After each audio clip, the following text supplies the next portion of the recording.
Selamat pagi, adik-adik.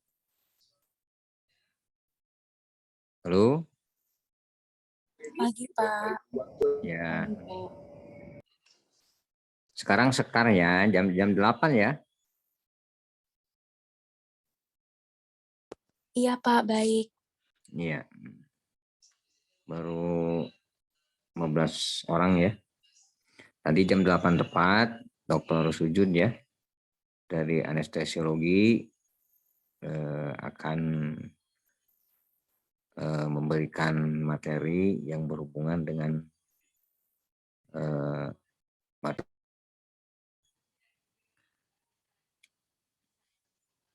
Mudah-mudahan hadir semuanya ya. Selamat pagi, sehat, pada sehat semuanya, Dek. Pada sehat Alhamdulillah, semuanya. Pak. Sehat. Ya. Gimana, Pak Aep? Alhamdulillah sehat ya. Sehat selalu ya Alhamdulillah. semoga.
Kalau nanti misalkan sudah ini ya untuk semua video dinyalakan deh ya. Videonya dinyalakan ya semuanya ya.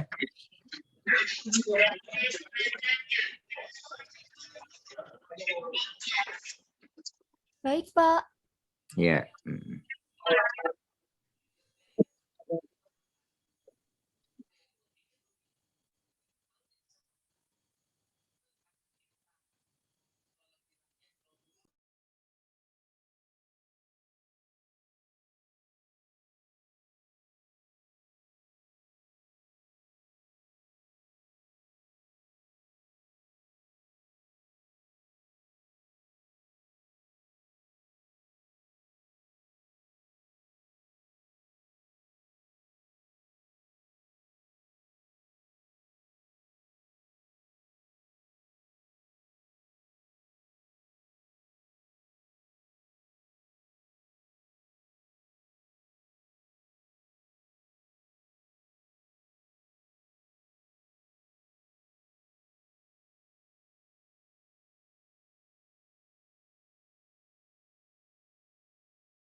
Setelah kegiatan sekarang ada lagi kegiatan yang lain deh nanti deh.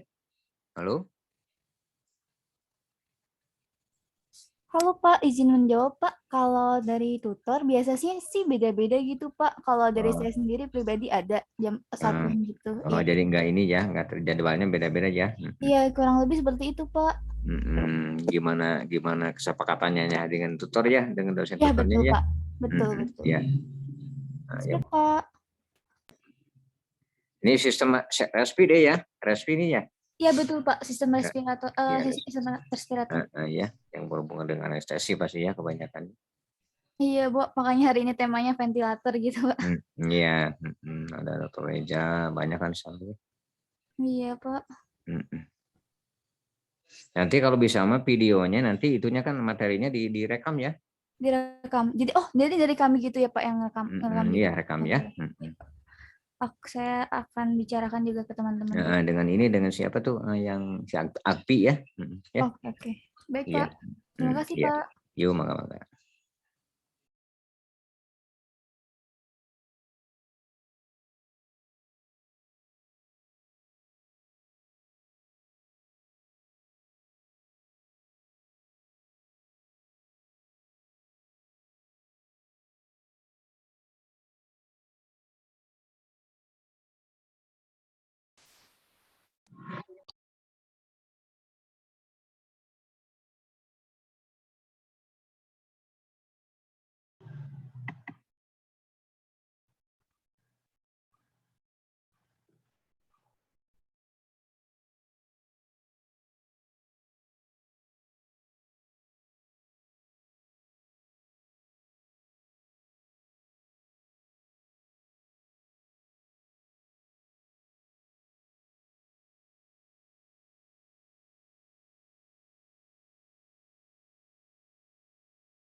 Assalamualaikum warahmatullahi wabarakatuh. Waalaikumsalam warahmatullahi wabarakatuh. Apa kabar Bu Naila? Sehat? Sehat dok, alhamdulillah. Nah, saya mau cek dulu apakah Dokter Reza sudah ada belum ya? Oh belum kelihatannya ya. Oke. Dokter Ali udah ada belum ya? Belum ada dok.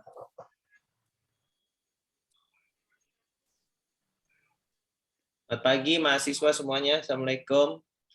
Salam. Oh Pak Ep. Oh, siap, Dok. Kabar Pak Ep? Akfi. Sehat Vi? Waalaikumsalam. Pagi dok, alhamdulillah sehat walafiat. Gimana keadaan Tasik Vi? Lagi mendung dok. Hujan terus nggak Vi? Di sini setiap sore hampir hujan, cuma alhamdulillah kemarin cukup cerah 2 hari kemarin di Arca Manis. Sama dok. Sama dok di sini juga. Semalaman sih kalau di sini. Gimana teman-teman yang lain? Masih ini dok, persiapan katanya. Udah pada mandi semuanya kan? Udah dok, insya Allah udah.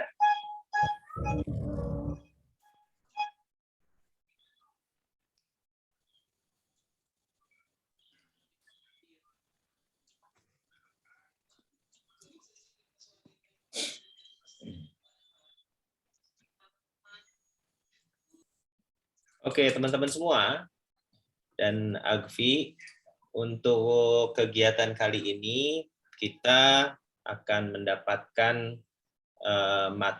materi yang sangat menarik dan juga relevan sekali untuk bisa memberikan suatu wawasan yang lebih kuat pada suatu bentuk inovasi, yaitu insight dari Dr. Reza Sujud. Beliau ini merupakan staf pengajar dari Departemen Anestesi dan Animasi. Nanti lengkapnya Ibu Naila Majida Alfarisa. Beliau ini adalah staf pengajar di Fakultas Kedokteran Unpad dari Departemen Ilmu Kedokteran Dasar. Merupakan juga excellence, apa istilahnya Bu Naila, untuk skema untuk kompetisi staf pengajar itu skema apa? Saya lupa. High quality talent. High quality talent. Jadi Ibu Naila ini adalah lulusan PhD dari Jepang, begitu. Nanti lengkapnya Bu Naila bisa cerita sambil menunggu Dr. Reza, gitu ya.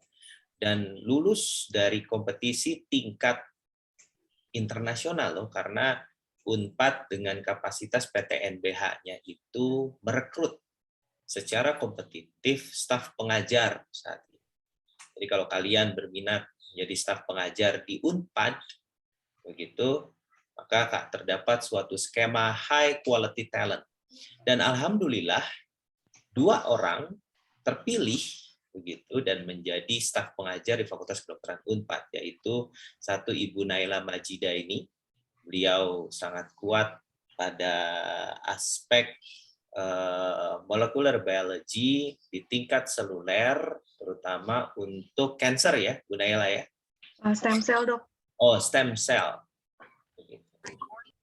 Nanti juga Ibu Naila ini akan menjadi moderator diskusi selama proses kegiatan sekar.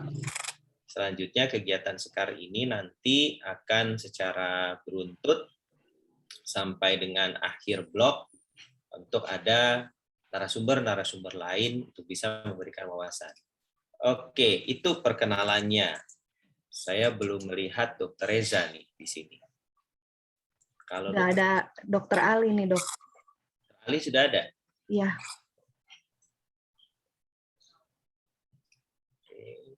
Selamat pagi dok. Selamat pagi. Pagi Dr. Ali. Nah, saya perkenal Dr. Ali nih mungkin sebentar lagi sedang menyiapkan kameranya. Saya perkenalkan juga Dr. Ali ini juga merupakan staff high quality talent juga dari Departemen Ilmu Kesehatan Masyarakat. Nah, beliau ini merupakan seorang ahli gizi ya, Dr. Ali ya? Iya dok, kurang lebih dok. Gizi, dan kemudian dari mana? Otago University, Ali, New Zealand. Betul sekali dok. Oke, kalau Bu Naila dari mana? Saya lupa Jepangnya. Dari Gifu, Dok. Tah. Oke, baik. Selamat pagi, Christian Leni. Pagi dok, Ya. pagi dokter Naila, pagi dokter Gozali, dokter Ali juga. Oke. Saya coba cek dulu.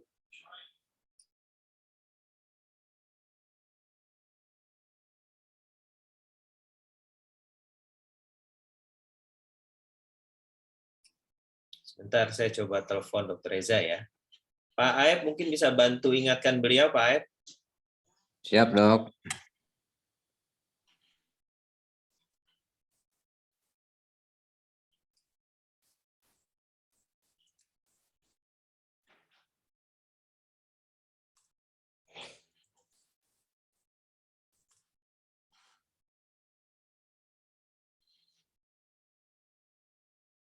Baru saja Dr. Reza menyampaikan ke saya ada sedikit gangguan koneksi. Beliau sedang menyiapkan. Kita tunggu sebentar.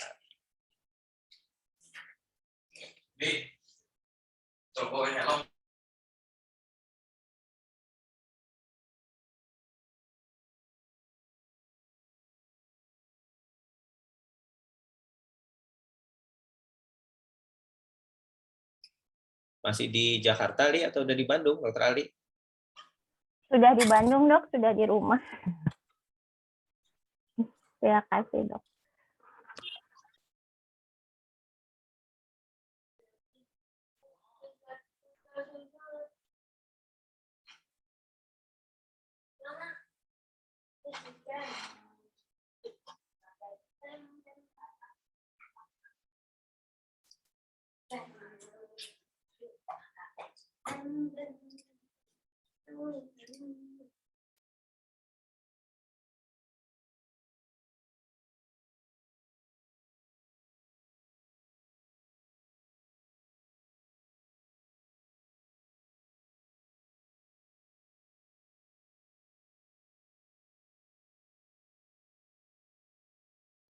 Ya, sambil menunggu, Tereza 187.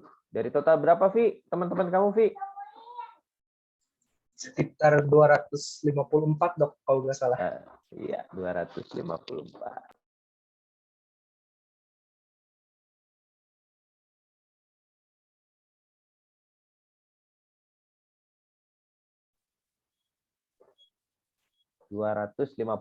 Baru 189. Ya dok, mungkin yang lain masih siap-siap dok.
Kita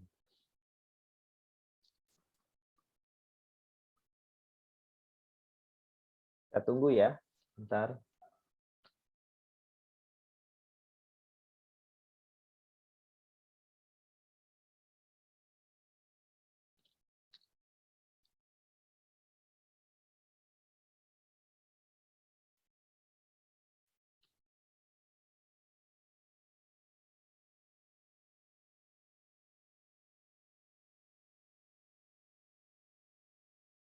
Assalamualaikum. Waalaikumsalam warahmatullahi wabarakatuh. Tidak apa-apa dok, terima kasih atas kehadirannya. Ini mahasiswa juga sudah join sambil nanti kita berjalan.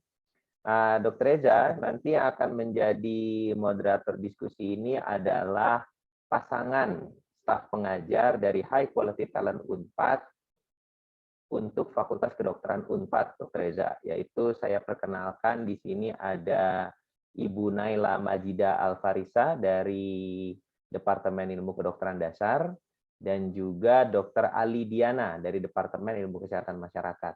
Begitu. Kami ucapkan terima kasih atas kesediaan dan perkenan Dr. Reza ini untuk bisa menyampaikan pengalaman-pengalamannya sehingga bisa memberikan wawasan dan insight kepada mahasiswa kami. Mangga untuk mengefisiensikan waktu, maka floor kami berikan kepada dua pasangan moderator ini untuk bisa Dr. Reza memulai. Kami persilahkan Dr. Reza dan Bu Naila serta Dr. Ali. Terima kasih Dr. Ghazali. Assalamualaikum warahmatullahi wabarakatuh. Selamat pagi semuanya. Selamat pagi kepada Dr. Reza. Selamat pagi kepada peserta seminar pakar 22 November ini. Puji dan syukur marilah kita panjatkan kepada Tuhan Yang Maha Esa, karena atas izinnya lah kita semua dapat berkumpul di pagi hari yang cerah ini, meski hanya secara daring.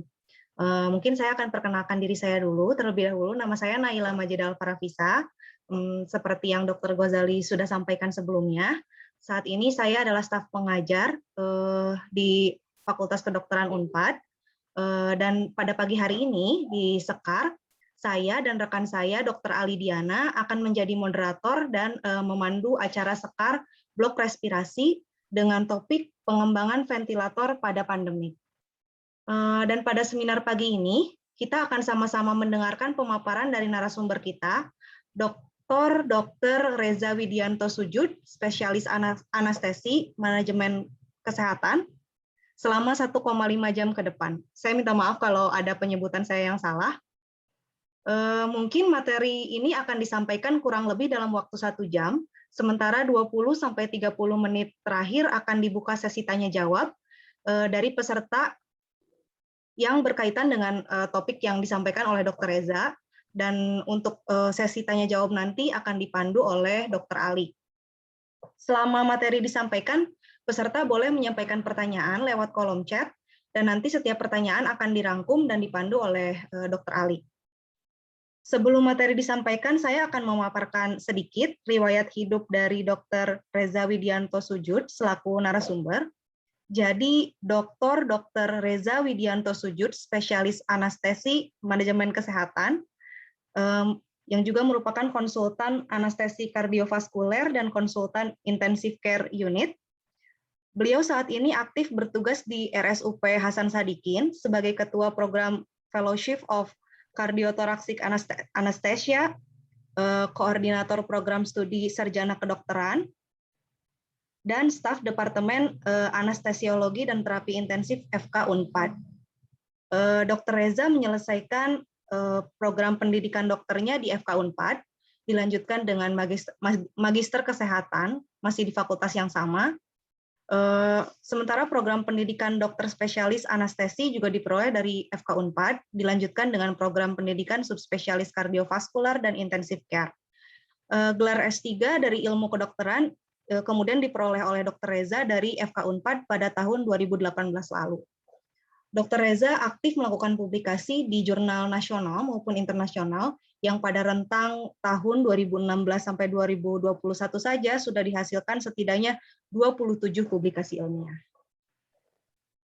Baik, mungkin untuk mempersingkat waktu, saya persilahkan Dr. Reza untuk memulai pemaparan materinya. Iya, terima kasih. Pertama terima kasih dulu buat Kang Gozali. Hatur nuhun kesempatannya yang diberikan kepada saya dan juga kepada Dr. Naila sama Dr. Ali Diana. Dr. Ali Diana mah junior saya nih paling pintar lah pokoknya dah. Ya, udah paling mantap lah. Gitu. Oke, saya akan membawakan materi tentang sesuatu yang perspektif lain dari kita seorang dokter ya. Jadi jadi dokter tuh bukan hanya meriksa pasien aja, ternyata ada sesuatu lain yang kalian bisa dapetin sesuatu dari sini. Ya, nanti setelah saya berikan materi ini. Oke, saya share screen dulu sementara. Oke. Yes. Oke ya. Sudah kelihatan? Sudah, Dok. Oke. Ya, saya mulai dulu. Terima kasih. Di sini juga ada anak-anak tutor saya ya. Selamat datang kepada tutor 1 ya, yang siap mengikuti kegiatan saya yang selalu dimulai dari setelah subuh ya sampai pagi. Jadi kalau tutor lain mah tidak pernah. Jadi kalau dengan saya mah jarang lihat matahari ya. Jadi dimulai tutor itu pasti sebelum ada matahari aja gitu ya. Nah, kalian akan terbiasa nanti seperti itu ya. Oke.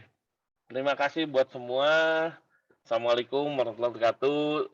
Semoga semua sehat, semuanya tetap semangat. Saya akan membawakan tentang materi pengembangan ventilator sebagai jawaban antisipasi pandemi COVID-19. Nah, kita lihat. Kenapa sih ini harus dibawakan? Kenapa sih Dr. Gozali meminta ini untuk dibawakan? Nah, ternyata kita tahu ya, pandemi COVID-19 ini itu terutama menyerang sistem respirasi. Respirasi inilah yang pertama diserang oleh si COVID-19 ini. Dan salah satu korbannya adalah kalian semua nih, mahasiswa-mahasiswa tahun kedua nih. Korbannya tidak merasakan asrama Unpad, kan? Itu korban tuh, setahun tidak merasakan asrama Unpad, kemudian tidak bisa ketemu sama teman-temannya, gitu kan? Saat itu kan pasti ingin ketemu kalian kan? Jadi mahasiswa, jadi mahasiswanya ya nggak ketemu lah sama teman-teman. Nah, sekarang mau bisa ketemu ya. Oke. Nah, ternyata dengan sistem pandemi ini, dengan kejadian pandemi ini, seluruh dunia itu nggak ada yang siap. Ini kejadian yang menyerang langsung ke seluruh dunia. Nah, sehingga tidak ada kesiapan di seluruh dunia. Nah, kematian itu sampai 4-10%. Awalnya di Indonesia aja kematian 9-10%. Kebayangkan, begitu tingginya kematian di seluruh dunia ini sampai 10%. Nah, ternyata penyebab utamanya kematian itu adalah pasien dengan gagal nafas. Gagal nafas, perlu masuk ICU, harus menggunakan ventilator, sedangkan ventilator ini itu kurang, di seluruh dunia kurang. Bayang, semua negara-negara produsen ventilator, negara Jerman, Amerika, Cina, Jepang, semua pasti memikirkan negaranya sendiri. Masyarakat sendiri itu yang mereka pikirkan. Sehingga untuk mereka mengekspor ke negara kita, itu setelah terpenuhi dulu kebutuhan mereka. Nah, ternyata di seluruh dunia itu tidak ada alat ventilator, termasuk kita di Indonesia. Nah, sehingga begitu ironisnya kita, pada saat itu awal-awal, kita sampai harus menentukan mana pasien yang kita pakai ventilator, mana pasien yang tidak kita pakai ventilator. Sehingga kita tahu, kalau sudah tidak memakai ventilator, hasil akhirnya kita tahu bahwa pasien akan meninggal. Itulah yang terjadi, mortalitas meningkat. Itulah penyebabnya. Nah, itu semua hanya bermula dari obrolan saja. Obrolan dari orang tim Salman ITB, tim Masjid Salman, itu menghubungi saya. Awalnya menghubungi saya langsung bilang, Kang, gimana kalau kita melihat kondisi seperti ini, negara seperti ini, harus ada yang bisa kita lakukan. Gitu. Apa permasalahan dari dunia kedokteran? Akhirnya saya sampaikan permasalahan. Ini masalah utama kita masalah ventilator, benar-benar masalah. Nah, akhirnya mereka datang menghubungi, mereka bilang, oke lah, mari kita coba buat sama-sama. Nah, dimulai dari situ, saya langsung menghubungi dekan fakultas, kebetulan saat itu Dr. Setiawan, langsung saya hubungin. Jadi saya hubungin dekan, karena apa saya menghubungi dekan? Karena ketika kita menghadapi sesuatu yang besar, tidak usah kita mencari panggung, tapi kita harus punya suatu kendaraan. Kendaraan itu apa? Yaitu dengan fakultas kedokteran. Ketika kita melakukan dengan institusi, akan menghasilkan yang besar.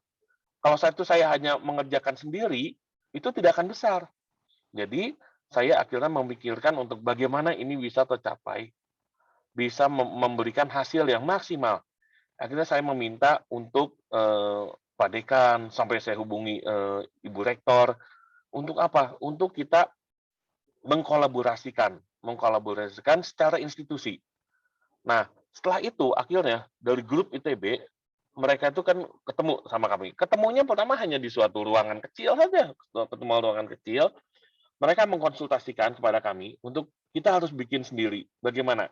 Karena kita sebagai dokter tidak mengerti secara teknik, tidak ngerti bagaimana membuat gas, bagaimana membuat pipanya, kita nggak ngerti. Yang kita pahami adalah kita tahu cara kerjanya.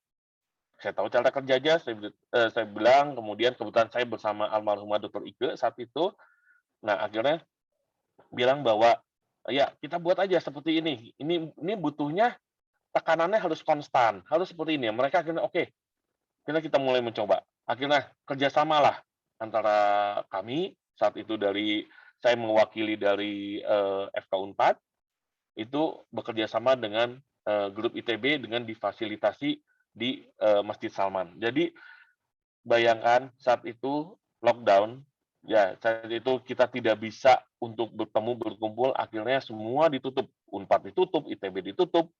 Kami mengerjakannya mengubah masjid yang tadinya buat pengajaran, buat ya buat kita ya belajar lah ya, belajar di situ gitu, kita ubah. Itu menjadi seolah-olah jadi pabrik. Kita ubah jadi bengkel di situ. Nah, kemudian kita ubah semua jadi bengkel di situ. Nah, sekarang kita balik sejenak, kita lihat patofisiologinya. Sementara ya, patofisiologi, kalian tahu bahwa kita nih belajar di respirasi ya. Nah, ini yang terjadi pada pasien-pasien kita dengan COVID. Nah, di mana stage itu ada 3, stage awal, kemudian stage moderate di sini, yang stage 2, kemudian ini udah masuk ke dalam stage 3. Nah, kami berpikir, ketika stage 1 early infection jelas clinical symptomnya nggak terlalu kerasa, nggak terlalu mengganggu, sehingga orang pun akan enggan untuk memeriksakan diri, gitu. Apalagi saat itu benar-benar merasa bahwa kalau yang kena COVID itu berarti sial kayak gitu kan, sehingga banyak orang di rumah. Nah, kita berpikir ini kita harus bisa cepat menolong. Di mana kita tolong? Kita tolong di stage 2 ini. Stage di mana sudah mulai sesak, sudah mulai terjadi hipoksia, gitu. Nah, akhirnya, dia mulai, karena pada stage ini mulai ada gejala-gejala sistem respirasi, terutama sesak. Nah, kalau udah sesak, orang pasti masuk ke rumah sakit, gitu. Memang paling bagus kita mencegah dari awal, tapi ketika terjadi pandemi, ini mulai berdatangan orang-orang ke rumah sakit ketika sudah merasakan sesak. Nah, di sini kan kita lihat ada gejala-gejalanya. Nah, tapi kalau kita ketemunya pada stage 3, di mana sudah terjadi fase hiperinflamasi, ini tingkat kematian 60-100%, bayangkan. Dulu, jadi banyak sekali yang kena. Mungkin di antara kita ada yang kena saudaranya, atau yang terdekatnya, teman, segala macam, pasti banyak yang kena. Tidak ada yang tidak memiliki hubungan itu tidak meninggal karena COVID. Semuanya banyak meninggal di antara saudara-saudara kita. Kenapa? Karena mortalitasnya begitu tinggi. Begitu sampai masuk ventilator, sampai 100% mortalitasnya. Itulah yang terjadi. Nah, kemudian kami cari. Ini pun semua masih coba-coba.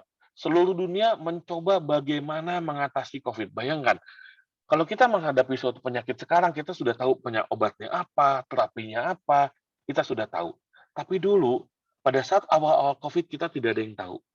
Tidak ada yang tahu bagaimana menangani COVID. Semuanya mencoba-coba ini, coba itu, semua coba-coba. Trial and error, semuanya mencoba. Nah, akhirnya salah satu jurnal yang kita dapat di saat itu, salah satu tata laksana ada seperti ini. Yaitu kita memakai NIV, non-invasive ventilator, atau menggunakan high flow nasal kanul. Kita menggunakan cairan yang restriksi, kemudian posisinya disuruh tengkurap. Inilah salah satu yang bisa dilakukan. Oke, nah akhirnya manajemen inilah yang harus kita lakukan. Nah, untuk mengurangi cairan, kita gampang, kita kurangi saja cairan yang masuk. Kemudian untuk nge-awake, nge-prone position, untuk membuat pasien suruh, wah tengkurap itu mudah. Tapi yang jadi suatu permasalahan adalah NIV dan HFNC ini membutuhkan alat. Di mana alat yang saya sebutkan tadi, negara-negara produsen lebih mementingkan masyarakatnya. Jadi kita pun tidak dapat NIV, HFNC, kita nggak punya. Nah, dengan kita mengintervensi di sini, itu bisa menurunkan kematian. Dari 10% kita menjadi 4%. 6% itu angka yang tinggi sekali dalam menurunkan kematian. Ya, nah akhirnya ini yang kita inginkan. Akhirnya kita berikan dengan tidak volume yang rendah, pressure inspirasi yang rendah, lebih prone position lebih dari 16 jam, jadi harus tengkurap lebih dari 16 jam. Ya, dengan tinggi dengan alat-alat ya, dengan tingginya positif end expiratory pressure gitu kan, sama pemberian ECMO alat kemudian. Nah, di mana kita turunkan angka kematian tadi yang 60-100%, ini yang tugas kita untuk menurunkan. Karena ini berat sekali untuk kita turunkan ini. Nah, alat inilah yang akhirnya kita buat, memikirkan bahwa, oke, alat apa yang kita pikirkan? Kalau kita mau mengerjakan dengan ventilator yang advance, ventilator yang di ICU, yang advance sekali, itu udah tingkat kematiannya sudah tinggi sekali. Nah, bahkan pembuatannya pun, membuatnya akan membutuhkan waktu yang sangat lama. Nah, akhirnya kita putuskan untuk, oke lah, kita putuskan bersama, kita buat CPAP. CPAP, jadi kita buat alatnya jenis CPAP, oke, yaitu dengan nanti kita membuat nama VenAI. Nah, melihat kondisi tadi, kita sebagai dokter tuh berpikir, apa sih yang bisa kita lakukan? Apa yang harus kita lakukan dengan kondisi seperti ini? Kondisi COVID yang begitu menjadi suatu pandemi, yang begitu meningkatkan, begitu tingginya mortalitas, akan menjadi suatu permasalahan buat kita. Akhirnya kita harus satu, kita bisa mendeteksi keadaan bahaya lebih awal. Kemudian kita melakukan intervensi terapi oksigenisasinya lebih awal. Jadi jangan sampai jatuh keadaan severe. Kalau dia jatuh keadaan severe, itu berat sekali untuk sembuhnya. Nah, dan juga bukan hanya ventilator ini, bukan hanya CPAP ini aja, tapi juga kita menggunakan modalitas terapi juga yang kita gunakan. Seperti pemberian vitamin, kemudian kita yang tersebutkan tadi ya, dengan memberikan prod, kemudian pemberian cairan yang dibatasi seperti tadi. Nah, akhirnya, Pak, sampai bayangkan ini pada 28 Maret 2020, jadi sampai kementerian, sampai menteri, sampai presiden meminta, coba pabrik otomotif Indonesia diminta bikin ventilator untuk pasien corona. Bayangkan yang biasanya mengurusin mobil, sekarang stop dulu urusan mobil, stop dulu urusan motor. Bikin aja ventilator. Masa kalian bikin mobil bisa, bikin ventilator nggak bisa? Nah, seperti itu. Jadi, sampai segitunya, permintaan dari pemerintah Indonesia kita untuk mengatasi, menanggulangi tingkat kematian yang begitu tinggi. Nah, inilah yang terjadi. Ini yang terjadi kepada kita, sehingga kita tergerak untuk ini semua. Oke. Nah, bahkan kita lihat di sini. Kejadian COVID ini menunjukkan bahwa 94% alat kesehatan kita ini impor. Ya, jadi cuma 6% aja yang kita mengadakan sendiri gitu. Bahkan ventilator itu 100% itu impor. Nah, inilah yang terjadi. Ini yang terjadi ketika kita harus mengimpor, tapi negara itu dia tidak mau mengimpor, tidak mau mengekspor, jadi kita harus menunggu. Nah, ini yang terjadi Sehingga dicanangkanlah kita harus punya suatu ketahanan nasional, ketahanan kesehatan nasional, di mana kalau terjadi lagi pandemi kayak gini kita tidak bergantung pada negara lain, ya, kita bergantung pada negara kita sendiri. Nah inilah kita sebagai dokter melihat ini berarti ada sesuatu yang harus kita lakukan, ya. Sebagai dokter, selain fungsi kita sebagai dokter yang melakukan promosi kesehatan, kemudian melakukan suatu pengobatan terapi kesehatan, itu juga kita berpikir bahwa apa yang bisa kita berikan, ide apa yang kita bisa berikan buat negara ini untuk mengatasi permasalahan yang merupakan suatu permasalahan utama dari negara ini. Itu yang terjadi, itu yang kami pikirkan. Kami sebagai dosen-dosen Unpad, kami memikirkan hal itu. Nah, akhirnya dinyatakan bahwa memang pandemi ini menuntut kemandirian pengadaan alat kesehatan. Jadi memang kita harus mandiri. Kita tidak bisa tergantung lagi sama negara lain. Ya, semakin kita tergantung negara lain, akan semakin hancurlah negara kita. Karena kita sangat tergantung pada negara lain di bidang kesehatan. Jadi jangan sampai kita sebagai dokter ini, kita hanya menggunakan alat-alat yang dibuat oleh negara lain. Kita harus bisa memakainya, tapi kita juga harus bisa memproduksinya. Nah, seperti itulah yang akhirnya kami pikirkan, terus kami lakukan itu agar kita bisa mencapai kemandiriannya. Nah, setelah itu kami pikirkan, oke lah, berarti setelah melihat dari fase-fase penyakit COVID tadi, berarti kami putuskan untuk apa yang kita buat dengan continuous positive airway pressure, yaitu mode CPAP. Bagaimana dengan mode CPAP? Jadi ketika kita nafas maupun kita keluar nafas, parunya tetap mengembang. Jadi tidak terjadi atelektasis atau penguncupan paru. Nah, di mana kalau terjadi penguncupan paru, itu nanti tidak bisa mengembang lagi. Terjadi inflamasi, terjadi infeksi, dan ya sudah, oksigenisasi tidak ada, terjadi hipoksia, terjadi hipoksemia. Nah, itulah yang terjadi pada pasien-pasien COVID. Nah, sehingga kami harus memberikan suatu terapi yang membuat paru itu tetap mengembang. Dan juga dengan keadaan yang terdesak seperti ini, keadaan yang terpepet, kita harus membuat alat yang aman. Yang portable bisa digunakan di mana saja, karena kita tahu bahwa negara kita itu negara kepulauan, dari ujung ke ujung, dari mana-mana itu tidak bisa hanya jalur darat saja. Jadi sehingga harus portable. Dan juga harganya itu harus terjangkau. Ya, mudah dioperasikan, dan kita ingin bahwa 100% ini benar-benar karya kami, karya anak bangsa. Nah, kenapa kami pikirkan VNI tadi? Kenapa kami pikirkan VNI dengan mode CPAP? Jadi karena dengan ini dia membantu pernapasan pasien COVID yang mengalami sesak nafas, tapi masih bisa bernafas secara mandiri. Inilah fase intermediate kita. Ya, dia jadi masih bisa bernafas secara mandiri di sini. Nah, kemudian kita harus mencegah pasien menjadi lebih buruk, karena kita tahu jika kondisi sudah menjadi lebih buruk, nanti 60-100% angka kematian. Sudah kita tidak bisa apa-apa lagi, udah sampai 100%. Dan juga mudah dalam penggunaan. Kenapa harus mudah dalam penggunaan? Karena yang memakai tidak harus dokter spesialis anestesi. Bahkan perawat pun harus bisa menggunakannya. Karena semakin mudah digunakan, akan semakin banyak menolong pasien. Nah, juga tadi harus yang mudah, harus yang terjangkau harganya, dan juga komponen dan bahan yang tersedia di pasaran. Bayangkan, jadi kami memakai pompa yang tadinya pompa buat pompa air, itu kami gunakan buat ventilator. Kebayang berisiknya bagaimana? Tapi itu yang kami lakukan. Kami semua. Karena apa? Karena pompa air masih tersedia banyak. Kita gunakan pompa air itu. Nah, itulah intinya apa? Kita menolong pasien, apapun yang bisa kita lakukan harus kita kerjakan. Nah, kalian juga kayak gini, kita semua bahwa mahasiswa FK harus tergerak. Apapun yang bisa kita lakukan, kondisi apapun, kita ingat, kita masih bersyukur. Ternyata jangan sampai kesempatan-kesempatan kita untuk belajar, terus meningkatkan ilmu, berhenti oleh rasa malas dan rasa enggan kita, nggak boleh.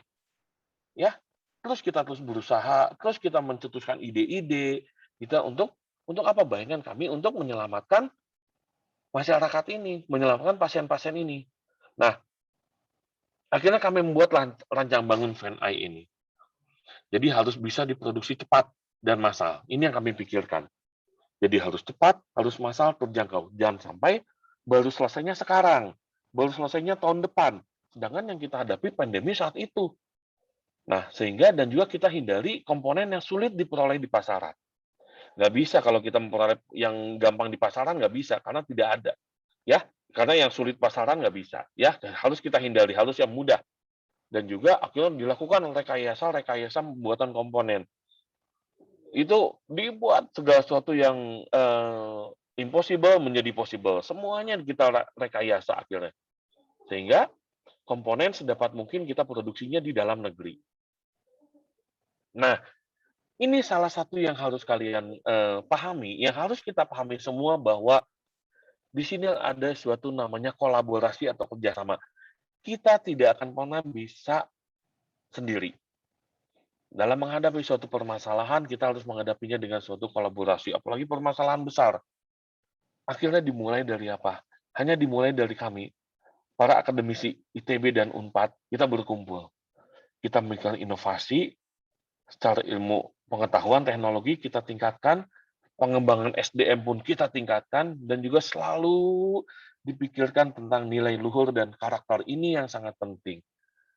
Jangan berpikir tentang keuntungan-keuntungan pribadi. Jangan berpikir tentang saya akan bagus nanti namanya, saya akan mendapatkan banyak penghasilan. Jangan dipikirkan tentang itu. Karena nilai luhur kita membantu orang, kita menyelamatkan orang, nanti semua Tuhan akan membalas itu semua. Dan juga penting karakter. Karakter dalam diri kita itu sangat penting. Karakter kejujuran, karakter inovasi, karakter kita saling menolong, itu harus timbul dalam diri kita, apalagi kita sebagai dokter. Sebagai kalian mahasiswa lulusan UNPAD, ini harus memiliki karakter yang luhur. Ya, nilai luhur, karakter luhur itu harus tertanam dalam diri kita. Nah, dengan begitu, kita sebagai akademisi nanti akan semakin baik. Kita sebagai dokter akan semakin baik. Nanti kita akan semakin tergerak hati kita untuk menolong orang, tanpa memikirkan penghasilan. Nah, seperti itu. Nah, kemudian ini juga harus ditunjang oleh pemerintah.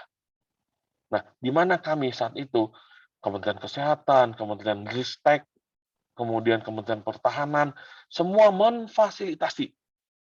Gitu. Akhirnya semua memfasilitasi kami untuk bergerak di sini.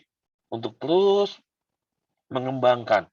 Mereka menyediakan semua yang kami butuhkan, disediakan semua. Nah, juga komunitas. Komunitas masyarakat ini penting juga. Kenapa? Karena di sinilah nanti yang akan memakainya. Hilirnya tuh di sini nanti. Nah, kita harus ingat juga di sini ada kearifan lokal, budaya, karakter masyarakat Indonesia harus kita pelajari bagaimana. Kita juga dan juga pada akhirnya semua yang kita lakukan itu pasti membutuhkan pendanaan. Nah, masyarakat Indonesia ini itu nilai solidaritasnya tinggi sekali. Jadi mereka tuh sampai mengumpulkan dana melihat pekerjaan kita begitu kerasa ketika kita melakukan sesuatu dengan niat dari hati, itu nanti akan terasa oleh orang lain. Sehingga mereka pun berniat, mereka pun sampai mengumpulkan pendanaan. Dan juga media di sini bergerak. Di sini media sangat penting. Kenapa? Karena mereka lah yang mempromosikan, mereka nantinya mengakses pasar, itu mereka lah. Nah, juga yang penting lagi apa? Pelaku usaha. Nah, kita sebagai akademisi ditunjang oleh pemerintah dengan LSM, ini nggak bisa kita nanti kalau kita tidak mengerjakan sesuatu, membuat sesuatu, tapi tidak ditunjang oleh pelaku usaha, nanti akan berhenti. Jadi apa yang kita ciptakan, apa yang kita buat itu akan berhenti kalau misalnya pada akhirnya tidak dilanjutkan oleh pelaku usaha. Nah, yang kami kerjakan akhirnya dilihatlah oleh pelaku usaha. Pelaku usaha yang melihat adalah Panasonic Healthcare Indonesia. Nah, dia lihat akhirnya mereka memberi model bisnis, mereka memproduksi, dan juga mereka membawa ini semua ke Jepang, dibawa sama mereka ke Jepang. Hasil yang kita itu dibawa ke Jepang sehingga ditambahlah. Ini ada yang diefisiensikan, terus berkolaborasi bersama kami. Gitulah. Inilah yang terjadi suatu pentahelix. Jadi ketika kita yang mengerjakan sesuatu, itu tidak bisa kita lakukan sendiri. Harus dengan kolaborasi. Oke. Nah, akhirnya tanpa kami sangka, terhimpunlah dana itu sampai 12 miliar untuk mengembangkan FanEye ini. Data dari mana? Dari benar-benar orang yang ingin membantu. Dari institusi, donatur pribadi, komunitas, semuanya memberikan sampai terhimpun sebanyak 12 miliar. Seginilah dana yang bisa terhimpun. Nah, itu kan membuat kami kaget. Nah, membuat kami kaget. Kedua, menambah tanggung jawab kami.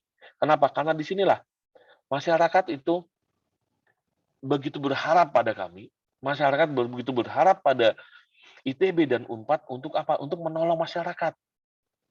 Nah, disinilah kami semakin tergerak untuk terus melanjutkan. Jadi, saya tetap melakukan tindakan anestesi, saya tetap melakukan tindakan operasi, tapi saya tetap juga harus melakukan tindakan pengajaran, dan juga kami terus mengembangkan penelitian ini. Terus kami kembangkan. Jadi benar-benar saya serahkan saat itu, saya serahkan diri saya serahkan untuk pengembangan ini semua. Jadi jangan kaget, saya mulai habis subuh saya berangkat untuk melihat ini semua. Kemudian saya harus melakukan tutorial, harus melakukan apa, saya kerjakan. Kemudian saya harus melakukan operasi, harus melakukan suatu pelayanan, saya kerjakan. Malamnya selesai jam 8, jam 9 malam, saya balik lagi ke sini untuk terus-menerus untuk melakukan perubahan-perubahan yang sampai apa? Sampai tercapai yang terbaik. Jadi pulang tuh jam 1, jam 2, saya pulang setelah menyelesaikan ini semua. Nah, kalian bayangkan, inilah model pertama yang kami buat hanya dari jenis apa sih ini, lock and lock ya. Terjadilah ventilator seperti ini. Nah, inilah yang kami buat. Ya, yang kami buat bersama tokoh-tokoh insinyur-insinyur dari ITB. Karena gini, kita dokter nggak mungkin ngerti lah ngebuat kayak gini. Kolaborasi kita. Tapi apa? Mereka tidak ngerti bagaimana cara kerja yang diinginkan. Nah, inilah yang kita berikan masukan. Nah, bayangkan apabila ini sudah bisa digunakan.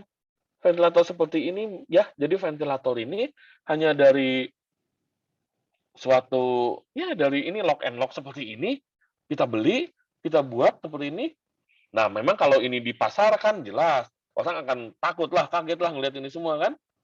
Nah, begitu sederhananya ini, kesederhanaan inilah yang membuat kita terus bergerak. Nah, akhirnya ini harus diuji juga. Bayangkan, jadi diuji oleh badan dari Kementerian Kesehatan, setiap ada alat-alat kesehatan itu harus diuji. Nah, uji pertama jadi pemerintah mengirim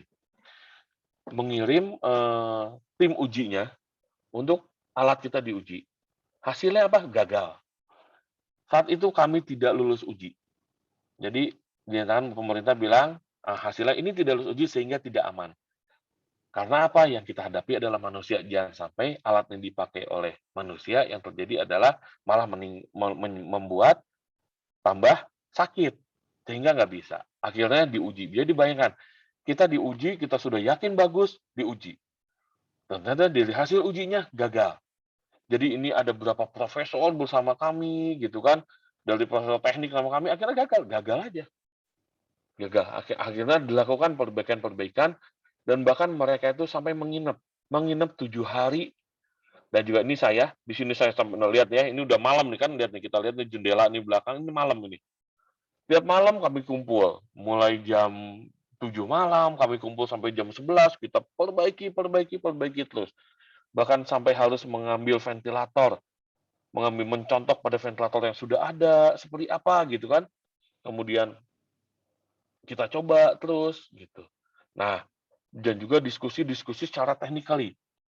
Nah, ini kita libatkan seluruh mahasiswa nih. Lihat ya, ini tetap kan semuanya hitam lah, semuanya gelap nih semua nih. Gelap, kita lihat di luar tuh gelap karena kita sampai malam terus. Nah, ini Pak Sarif di sini, ini salah satu ketua tim kita. Nah, di sini terus diskusi dengan seluruh mahasiswa-mahasiswa ITB yang prestasi kami panggil semua. Kami panggil mahasiswa-mahasiswa supaya ikut membantu. Nah, inilah kolaborasi, dan juga saya pun memanggil mahasiswa-mahasiswa ya, jadi mahasiswa residen itu untuk membantu. Nah, kenapa? Karena di sini harus ada unsur pendidikan, juga harus saya terapkan di sini.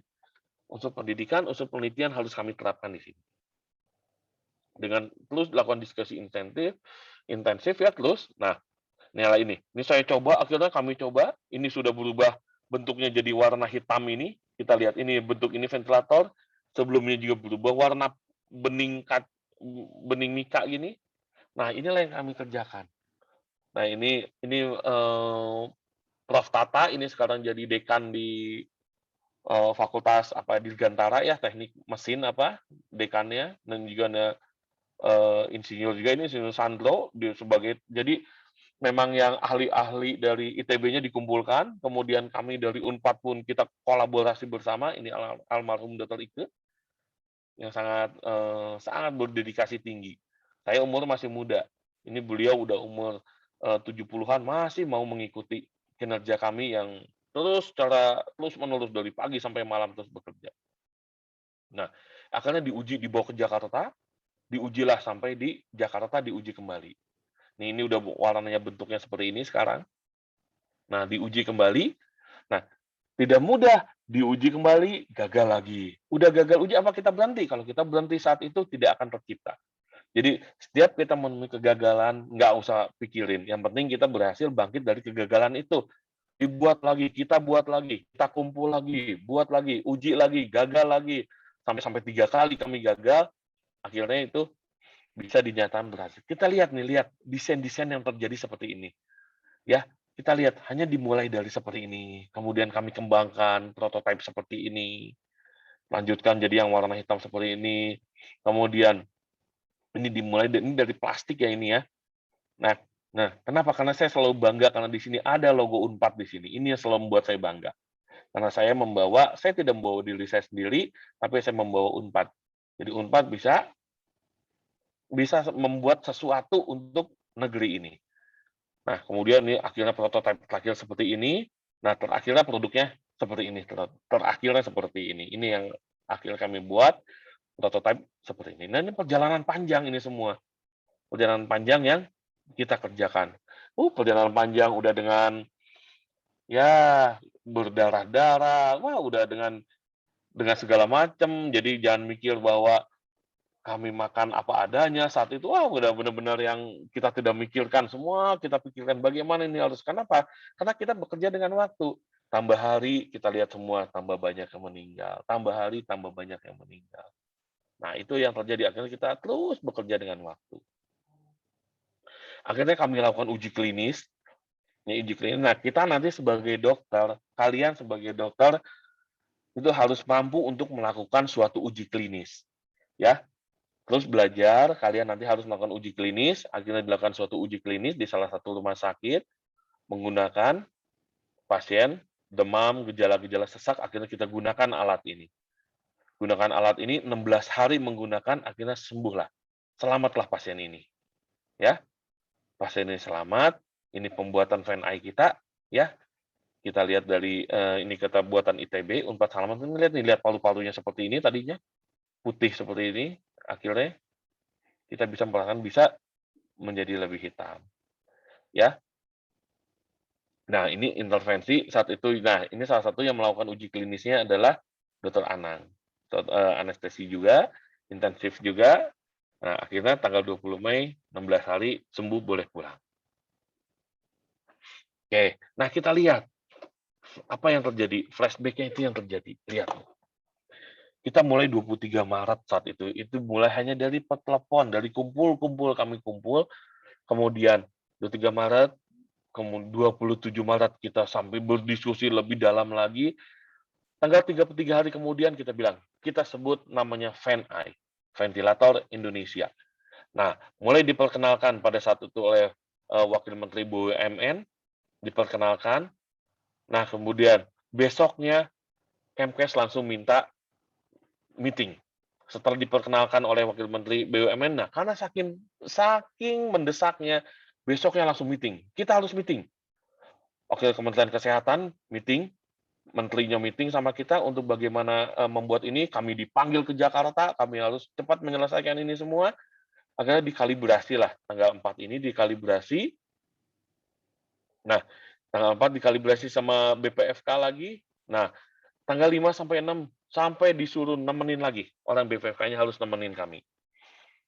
Nah, akhirnya tanggal 6 Aprilnya dipanggil kami oleh waktu itu Pak Prabowo pengen ketemu, karena ini merupakan tidak main-main katanya, karena salah satu yang dipikirkan adalah pertahanan kesehatan pun penting di sini, karena pertahanan sehingga anggaran-anggaran yang tadinya untuk membeli senjata, untuk membeli apa, dialihkan semua kita untuk membuat alat-alat kesehatan seperti ini. Nah, akhirnya setelah diuji tanggal 22 April barulah kami lolos uji. Terus tiap hari diuji, 2 hari, kemudian bawa ke Bandung. Kita buat lagi di Bandung, perbaiki, balik lagi ke sana, diuji lagi, belum lolos, balik lagi. Bayangkan, di situ yang mengerjakan para profesor di situ semua, profesor-profesor teknik. Jadi jangan kecil hati ketika kalian menemukan suatu kegagalan, bahkan ini profesor teknik yang mengerjakan hal-hal sederhana pun diuji tidak lolos langsung. Akhirnya diulang. Nah, setelah uji langsung kami lakukan uji klinis. Di sini kita para dokter berperan besar dalam melakukan uji klinis. Ya, karena harus pakai ethical clearance, kemudian dilakukan uji klinis, dan juga nggak bisa sebentar, nggak bisa lama-lama. Sebentar, harus dipresentasikan. Akhirnya saya mempresentasikan ini semua, kemudian di hadapan menteri, di hadapan semua kami harus mempresentasikan. Nah, akhirnya keluarlah izin edar bulan Mei. Jadi dalam 2 bulan ini kita bekerja keras sampai harus keluar izin edar. Kemudian tanggal 19 Mei keluar izin edar ya. Nah, pada tanggal 20 Mei, jadi 20 Mei yang merupakan Hari Kebangkitan Nasional, saat itu Bapak Presiden kita ingin menyatakan bahwa inilah alat pertama buatan bangsa, buatan anak negeri itu bisa lolos sampai keluarnya izin edar. Kitalah alat pertama ini. Nah, sehingga dengan adanya ini, tergeraklah semua para peneliti-peneliti Indonesia untuk membuat. Nah, itulah yang membuat kami bahagia. Jadi, ketika kita memiliki, di Indonesia banyak orang-orang pintar, kemudian dari ITB, dari ITS, kemudian dari UGM, dari Undip, dari Makassar, semua mulai untuk membuat. Nah, inilah, akhirnya kita memicu semangat. Nah, itulah kebahagiaan kami ketika kita bisa memicu juga semangat para kolega-kolega kita untuk membuat sesuatu demi kemajuan bangsa ini. Nah, begitu bahagianya kami, kenapa? Karena pada saat itu Pak Jokowi menyatakan bahwa inilah hari 20 Mei 2020 merupakan hari kebangkitan yang kita tahu 20 Mei hari kebangkitan nasional, tapi di sini juga bisa merupakan suatu hari kebangkitan kesehatan nasional, di mana kita mulai memiliki ketahanan dalam negeri di bidang kesehatan. Nah, akhirnya setelah itu mulailah kan kita lihat di sini kita memberi izin Kemkes. Nah, ini alat pertama yang kami gunakan ini pasien COVID. Ini saya ini waktu saya meminta kepada rekan saya untuk membawa kita mulai menggunakan kepada pasien-pasien. Nah, kemudian ini Pak Prabowo waktu itu memanggil kami. Nah, kemudian di sini Pak Gubernur Jawa Barat karena tetap bahwa ini punya apa, begitu juga sama Jawa Barat, dahulukan dulu Jawa Barat. Nah, seperti itu ya. Karena memang gitu, kita dahulukan kita semua Jawa Barat itu, udah Jawa Barat dapat, baru kita sebarkan ke di seluruh Indonesia ini kita sebarkan. Ini pada saat Pak Jokowi sendiri yang akan mempresentasikan, produk kami dipresentasikan oleh Presiden, yang merupakan suatu kebanggaan pastinya ya, buat Presiden, buat bangsa Indonesia suatu kebanggaan. Testimoni akhirnya dari Pak Presiden, dari Pak Menteri, gitu kan, dari Menteri Pertahanan, kemudian dari Gubernur, gitu kan. Ini Pak Sarif, ini salah satu, ini ketua penemu kita. Nah, kemudian ini dengan kita ambil Dr. Dewi, karena dia memakai juga, salah satu kita minta testimoni di Rumah Sakit Bermius. Nah, akhirnya semua testimoni ini, semuanya menyatakan bangga, bahkan bayangkan ini harganya hanya 5% dari harga pasaran. Nah, seperti inilah yang terjadi di kita. Terus-menerus kita meningkatkan kemampuan motivasi untuk terus mengembangkan diri sendiri. Akhirnya yang tadinya hanya diproduksi di masjid saja kami produksi itu, kamu buat bengkel di masjid, akhirnya PT Dirgantara semuanya ingin memproduksi massal. Diproduksilah masalah oleh mereka-mereka semua ini. Akhirnya diproduksi massal. Begitu bahagianya kita ketika melihat ini semua diproduksi massal. Nah, kemudian kita lihat akhirnya lebih dari 900 ventilator ini, VenEye ini, 936 kita berikan gratis. Kenapa? Karena masyarakat yang meminta. Masyarakat sudah mengumpulkan uang sampai 12 miliar, kita sebar, diberikan gratis untuk 348 rumah sakit se-Indonesia kita berikan. Nah, inilah yang kami lakukan. Buat apa? Buat memajukan masyarakat. Kita sebagai UNPAD, sebagai dokter, jadi banyak ide-ide kita, banyak cara kita yang bisa kita lakukan, lakukanlah. Jadi jangan pernah berhenti bermimpi untuk melakukan sesuatu, jangan pernah mengatakan bahwa ini tidak mungkin. Ini bayangkan, ini sesuatu yang kami pun awalnya kan dibuat ini suatu mission impossible. Dalam 2 bulan kita bisa menyelesaikan ini semua. Nah, akhirnya terus kita juga melakukan publikasi-publikasi di sini. Akhirnya yang mempublikasikan siapa? Akhirnya semuanya mempublikasikan. Dari semua berita-berita semua mempublikasikan. Karena apa? Karena kebanggaan kita sendiri. Kebanggaan masyarakat Indonesia.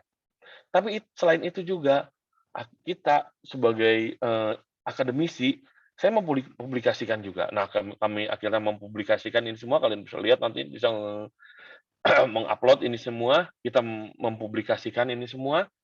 Kita ini di salah satu jurnal Scopus Q2. Akhirnya kita melihat seperti ini. Nah, kemudian kita memiliki 4 paten. Jadi sebagai suatu akademisi, mendapatkan suatu publikasi, mendapatkan suatu paten, itu suatu nilai yang berharga buat kita. Ya, jadi jangan berpikir dulu untuk kita mendapat publikasi. Jangan berpikir dulu kita mendapatkan paten. Jangan berpikir dulu kita mendapatkan penghasilan yang besar. Kita mendapatkan nama. Enggak usah pikirin dulu. Pikirkan dulu nilai luhur kita, karakter kita buat untuk mengerjakan ini semua. Dengan ikhlas kita kerjakan saja. Semuanya nanti akan mendapati dengan sendirinya akan kita dapatkan hal-hal itu semua. Oke, tidak berhenti di situ saja. Terus kita melakukan sosialisasi kita lakukan di sini semua.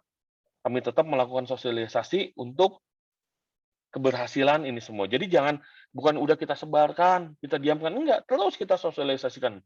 Itu seminggu waktu itu kami melakukan sampai 2 kali sosialisasi. Kita ketemu lagi, sosialisasi lagi melalui online, kita sosialisasikan terus. Supaya apa? Supaya tidak berhenti. Karena sampai sekarang pun kami masih terus mengembangkan. Nah, akhirnya yang saya sebutkan tadi, nggak bisa kita berhenti saja. Hasil kita pada akhirnya harus diindustrikan, dikomersialisasi. Ya, nah terakhir itu sudah sampai diproduksi sampai bukan 1.000, ini 10.000 unit sudah diproduksi. Yang yang donasi 1.000, yang komersial 380. Nah, akhirnya kita diproduksi, akhirnya diminta oleh Panasonic Healthcare. Ya, mereka memproduksi 10.000. Jadi pertama kali dalam sejarah kita di Indonesia, alat hasil rekayasa masyarakat Indonesia itu diproduksi perusahaan Jepang yang ingin memproduksi. Kebayang nggak? Jadi perusahaan Jepang melihat gini, oke, saya ingin membeli hasil kalian. Rekayasa kalian itu kita beli, kami yang menjual. Kami akan memproduksinya. Jadi akhirnya diproduksi oleh mereka.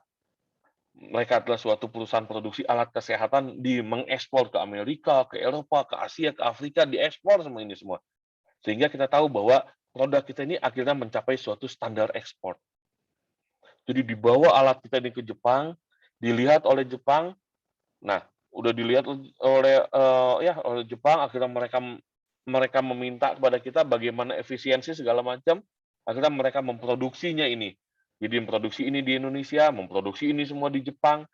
Itulah salah satu kebanggaan kita bahwa ternyata hasil rekayasa kita, hasil kita sebagai masyarakat Indonesia, dokter-dokter Indonesia ini bisa melakukan sesuatu hal seperti ini. Nah, akhirnya sampai mereka membuat seperti ini, ya, akhirnya mereka manufaktur segala macam. Nah, begitu bangganya kan, lihat di sini ada lambang UNPAD tertera di sini. Gimana kita nggak bangga coba?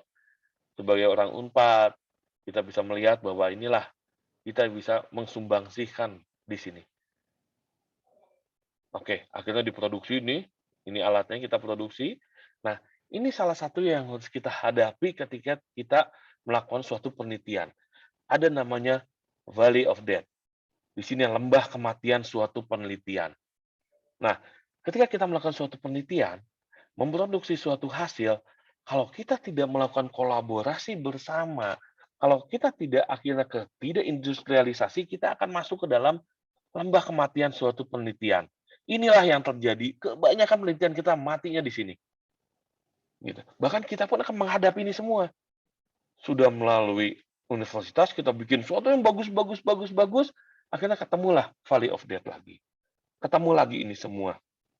Kenapa? Karena kita tidak bekerja secara pentahelix yang saya sebutkan tadi. Kita bekerja sendiri, kita bisa memproduksi ini. Pada akhirnya tidak ada yang mengkomersialisasi. Tidak ada yang istilahnya memproduksi sendiri. Nah, inilah. Ini yang harus kalian pikirkan nanti. Ya, bahwa kolaborasi, penelitian kolaborasi itu sangat penting dilakukan. Harus kolaborasi karena pada akhirnya korporasi yang akan berperan di sini.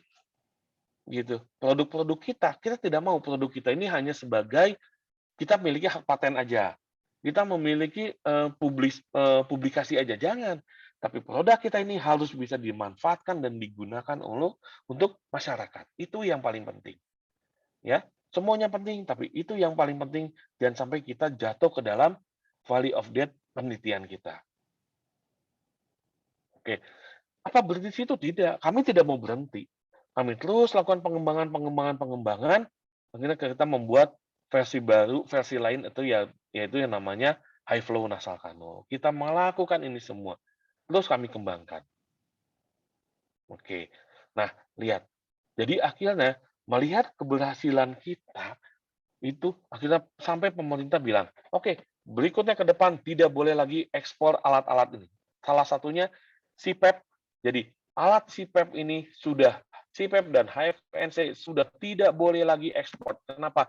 Karena dianggap bahwa kita mampu untuk memproduksinya. Nah, inilah saya sebutkan tadi. Salah satunya apa? Pemerintah berperan di sini.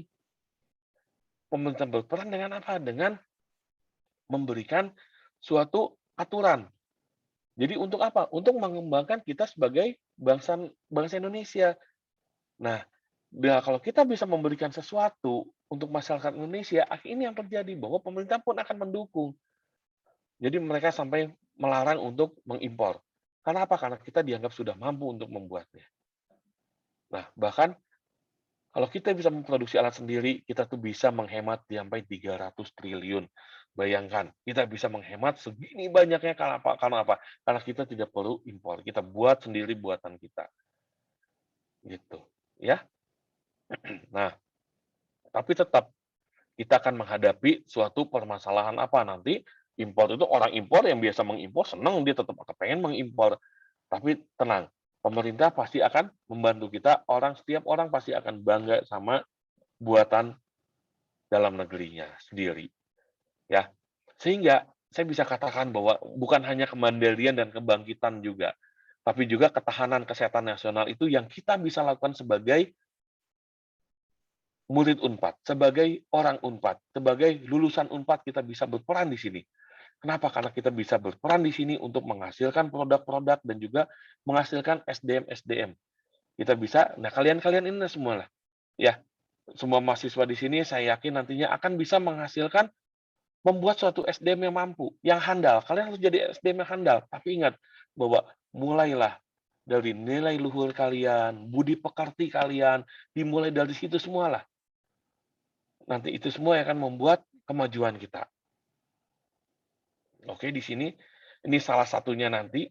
Kalau kalian mau, ini belum terjadi. Nanti hari Rabu, lusa, kami akhirnya dipanggil. Kami 3 orang dipanggil untuk menerima award. Award sebagai bagian dari People of the Year yang inovasi government. Di sinilah kita salah satu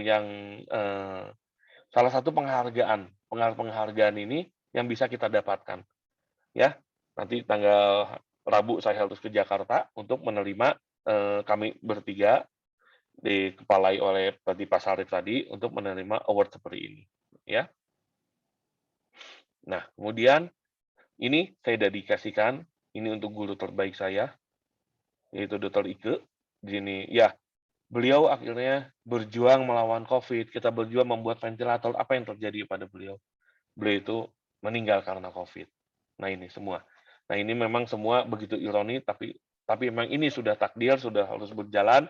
Jadi kami tidak akan pernah mau berhenti sampai ini bisa bermanfaat banyak buat orang lain. Karena itu semua, sebutkan tadi bahwa ilmu yang kita punyai akan menjadi bekal kita untuk menghadapi nanti seterusnya, akan terus menjadi amalan kita. Inilah makanya yang kami akan terus berjuang karena kami ingin membuat bahwa ilmu-ilmu yang telah beliau sampaikan itu kita bisa manfaatkan dan terus menjadi amal buat beliau juga. Oke, sekian dari saya. Terima kasih banyak. Ini kami semua tim di sini untuk mengerjakan. Tidak ada pekerjaan yang akan memberikan hasil baik, hasil maksimal apabila kita kerjakan sendiri.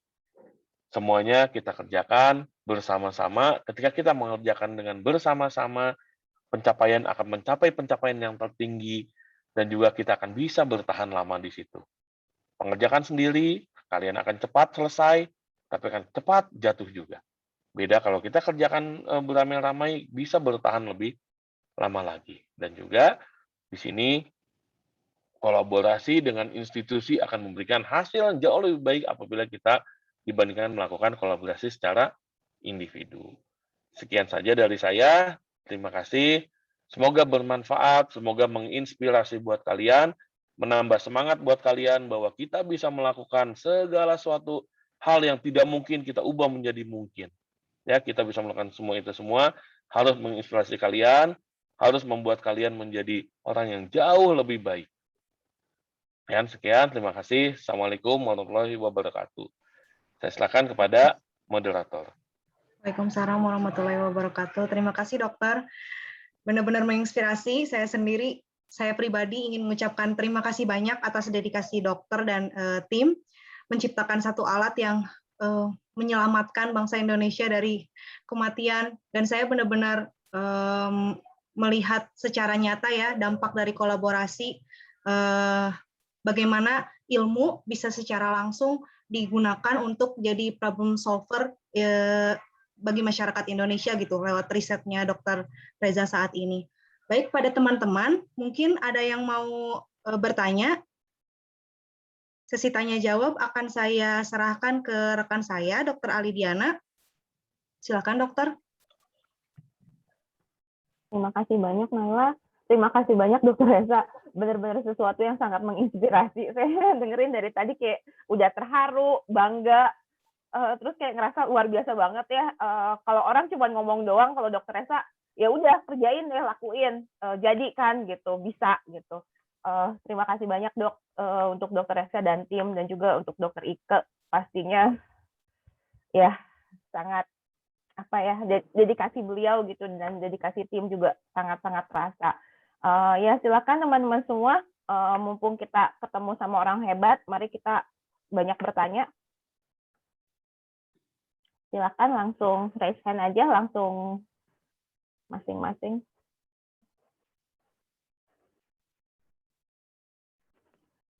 Dok, sebelum ada yang bertanya nih dok, sebenarnya pas lagi mengerjakan hambatan apa sih yang paling besar? Titik-titik mana sih yang bikin kayaknya pengen menyerah gitu dok? Dan ya, bagaimana menanggulanginya?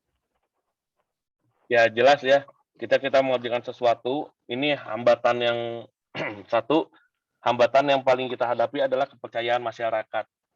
Jadi kami nggak nyangka dalam jangka waktu 2 minggu terkumpul dana segitu besar, dan juga